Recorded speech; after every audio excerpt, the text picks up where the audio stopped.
دوستو اگر آپ حدیث سننا پسند کرتے ہیں تو چینل کو سبسکرائب کر لیں۔ بسم اللہ الرحمن الرحیم۔ حضرت ابو ہریرہ رضی اللہ تعالیٰ عنہ سے روایت ہے کہ نبی کریم صلی اللہ علیہ وآلہ وسلم نے حضرت بلال رضی اللہ تعالیٰ عنہ سے فجر کے وقت پوچھا کہ اے بلال، مجھے اپنا سب سے زیادہ امید والا نیک کام بتاؤ جسے تم نے اسلام لانے کے بعد کیا ہے، کیونکہ میں نے جنت میں اپنے آگے تمہارے جوتوں کی چاپ سنی ہے۔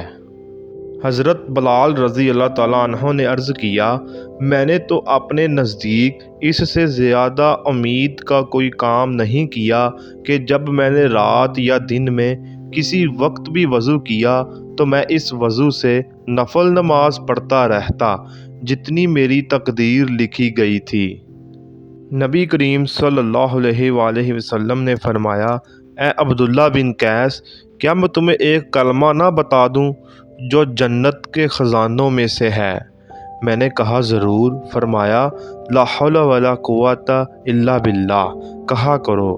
ترجمہ، طاقت و قوت اللہ کے سوا اور کسی کے پاس نہیں۔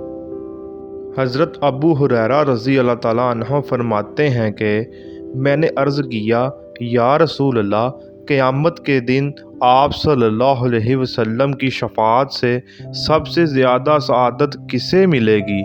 تو رسول اللہ صلی اللہ علیہ وآلہ وسلم نے فرمایا، اے ابو ہریرہ، مجھے یقین تھا کہ تم سے پہلے کوئی اس کے بارے میں مجھ سے دریافت نہیں کرے گا، کیونکہ میں نے حدیث کے متعلق تمہاری حرص دیکھ لی تھی۔